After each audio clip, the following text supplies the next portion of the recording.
Hello students, study medium channel में आपका स्वागत है।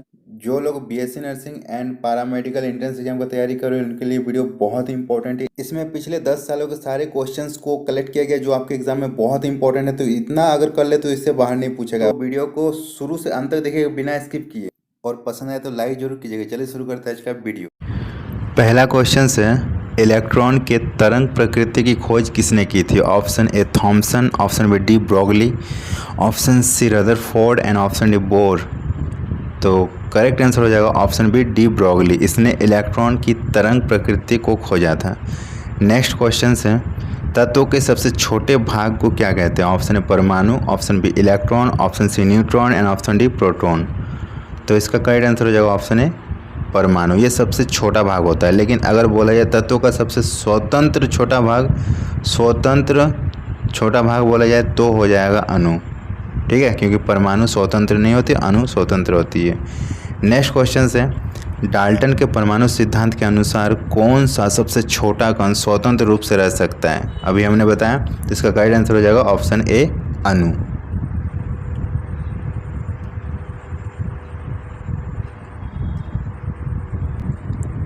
किसी परमाणु का रासायनिक व्यवहार निर्भर करता है उसके ऑप्शन है न्यूक्लियस में प्रोटॉन की संख्या पर, ऑप्शन बी न्यूक्लियस में न्यूट्रॉन की संख्या पर, ऑप्शन सी न्यूक्लियस के गिर्द घूम रहे इलेक्ट्रॉन की संख्या पर, एंड ऑप्शन डी न्यूक्लियस में न्यूक्लियनों की संख्या पर।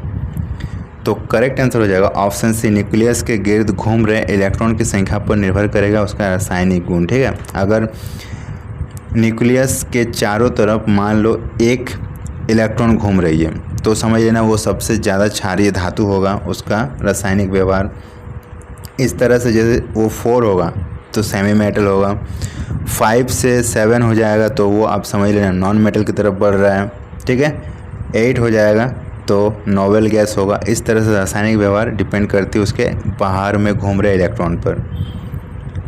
नेक्स्ट क्वेश्चन से, द्रव्यमान संख्या किसका योग होता है?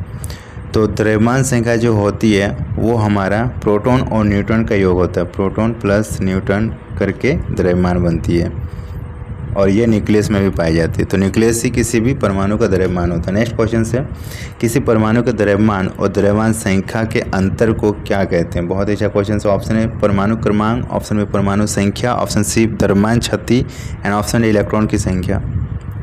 तो करेक्ट आंसर हो जाएगा ऑप्शन सी द्रव्यमान की क्षति। ठीक है, परमाणु द्रव्यमान में से द्रव्यमान संख्या को घटा देंगे तो द्रव्यमान की क्षति मिल जाएगी। ओके, नेक्स्ट क्वेश्चन है, किस न्यूक्लियर कण में कोई द्रव्यमान और कोई आवेश नहीं होता परंतु प्रचक्रण होता है? Option a electron, option b proton, option c neutron and option d meson. तो करेक्ट आंसर हो जाएगा ऑप्शन सी न्यूट्रॉन। इसमें प्रचक्रण पाया जाता है, लेकिन कोई भी द्रव्यमान नहीं होता और कोई भी आवेश नहीं होता। मोस्टली ये वाला इंपॉर्टेंट है, कोई भी द्रव्यमान नहीं होता, ये द्रव्यमान लेस होती है। नेक्स्ट क्वेश्चन से, किसी परमाणु में परिक्रमण कर रहे इलेक्ट्रॉन की कुल ऊर्जा क्या रहेगी? ऑप्शन ए ऋणात्मक नहीं हो सकती, ऑप्शन बी का 0 से अधिक कोई भी मूल्य हो सकता है, ऑप्शन सी कभी भी धनात्मक नहीं हो सकता है, ऑप्शन डी सदा धनात्मक होती है। तो इसका करेक्ट आंसर हो जाएगा ऑप्शन डी सदा धनात्मक होती है। ठीक है, यहाँ पे चार्ज की बात नहीं की गई, यहाँ पे बताया गया कुल ऊर्जा। तो कुल ऊर्जा जो होगी वो हमेशा धनात्मक होगी। नेक्स्ट क्वेश्चन से, किन किरणों के प्रकीर्णन से नाभिक के आकार का आकलन किया जाता है? ऑप्शन ए अल्फा कण, ऑप्शन बी बीटा कण, ऑप्शन सी गामा कण एंड ऑप्शन डी एक्स किरण। तो इसका करेक्ट आंसर हो जाएगा ऑप्शन ए अल्फा कण। अल्फा कण से ही किसी नाभिक के आकार का आकलन किया जाता है। नेक्स्ट क्वेश्चन से, नाभिक के धन आवेशित होने की खोज किसने की थी? थॉमसन, रदरफोर्ड, बोर्स या फिर जेम्स चैडविक। तो ये खोजा था रदरफोर्ड ने। रदरफोर्ड ने ये बोला था कि नाभिक जो होते हैं वो धन आवेशित होते हैं, क्योंकि नाभिक में न्यूक्लियस में प्रोटॉन प्लस न्यूट्रॉन होती है। न्यूट्रॉन में कोई भी चार्ज नहीं होता, प्रोटॉन में प्लस चार्ज होता है। तो इक्विवेलेंट क्या हो जाएगा? नाभिक प्लस हो जाएगा। और जो हमारा इलेक्ट्रॉन है वो तो बाहर होता है, वो ऑर्बिट के बाहर होता है, तो इलेक्ट्रॉन बाहर होगा, लेकिन नाभिक हमारा पॉजिटिव होगा। नेक्स्ट क्वेश्चन से, परमाणु भार का अंतर्राष्ट्रीय मानक क्या है? O16, N14, C12 या फिर H1। तो इसका करेक्ट आंसर जो होगा ऑप्शन सी C12। ठीक है, C12 जो होते हैं वो परमाणु भार का अंतर्राष्ट्रीय मानक होता है। नेक्स्ट क्वेश्चन से, पॉजिट्रॉन किसका प्रतीकन है? Very important. Option electron, option b proton, option c neutron and option d neutron, 2 बार आगे, कोई दिक्कत नहीं। तो इसका करेक्ट आंसर हो जाएगा ऑप्शन है इलेक्ट्रॉन। ठीक है, पॉजिट्रॉन जो होते हैं वो इलेक्ट्रॉन का प्रतीक कण होता है। नेक्स्ट क्वेश्चन है, नाभिक की द्रव्यमान संख्या क्या होती है? सदा उसके परमाणु क्रमांक से कम होगा, सदा उसके परमाणु क्रमांक से ज़्यादा होगा, या फिर सदा उसके परमाणु क्रमांक के बराबर होगा, या फिर ऑप्शन डी कभी उसके परमाणु क्रमांक से ज़्यादा तो कभी उसके बराबर होगा। तो इसका करेक्ट आंसर हो जाएगा ऑप्शन बी, सदा उसके परमाणु क्रमांक से ज़्यादा होगा। सिंपल सी बात है, नाभिक की जो द्रव्यमान संख्या है वहाँ पे प्रोटॉन प्लस न्यूट्रॉन होगा और परमाणु क्रमांक सिर्फ इलेक्ट्रॉन होता है। ठीक है, और electron is equals to proton, मतलब ये तो इसके बराबर हो जाएगा, लेकिन इसके साथ जो ये न्यूट्रॉन प्लस है ये हमेशा इसका वैल्यू को बढ़ा के रखेगा, तो हमेशा ज़्यादा होगा। नेक्स्ट क्वेश्चन है, निम्न में से किसने आणविक सिद्धांत को प्रतिपादित किया? Benjamin Franklin, madam Curie, Albert Einstein या फिर जॉन डाल्टन? तो correct answer is option d, John Dalton.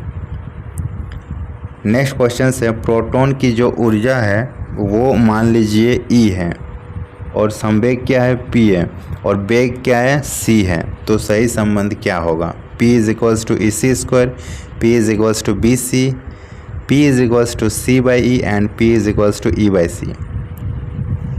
तो इसका करेक्ट आंसर हो जाएगा option d, P is equals to E/C। ठीक है, संवेग इज इक्वल्स टू, ये आप देख सकते हो जो एनर्जी है ना, एनर्जी और वेग के अनुपात को ही संवेग बोला जाता है। तो ये एक्सप्रेशन बहुत ही इंपॉर्टेंट है।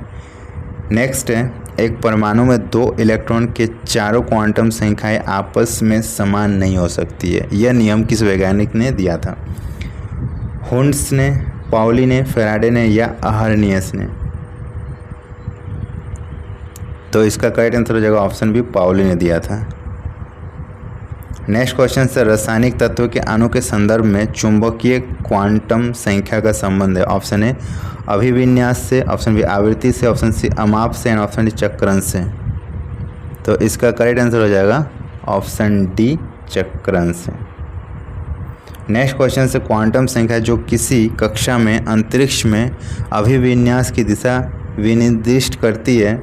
ऑप्शन ए मुख्य क्वांटम संख्या, ऑप्शन बी कक्षीय क्वांटम संख्या, ऑप्शन सी चुंबकीय क्वांटम संख्या एंड ऑप्शन डी प्रचक्रण क्वांटम संख्या।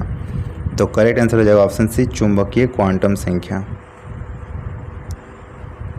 नेक्स्ट क्वेश्चन से, किसी तत्व के रासायनिक गुण निम्न में से कौन तय करेगा? ऑप्शन ए प्रोटॉन की संख्या, ऑप्शन बी इलेक्ट्रॉन की संख्या, ऑप्शन सी न्यूट्रॉन की संख्या एंड ऑप्शन डी इनमें से सभी।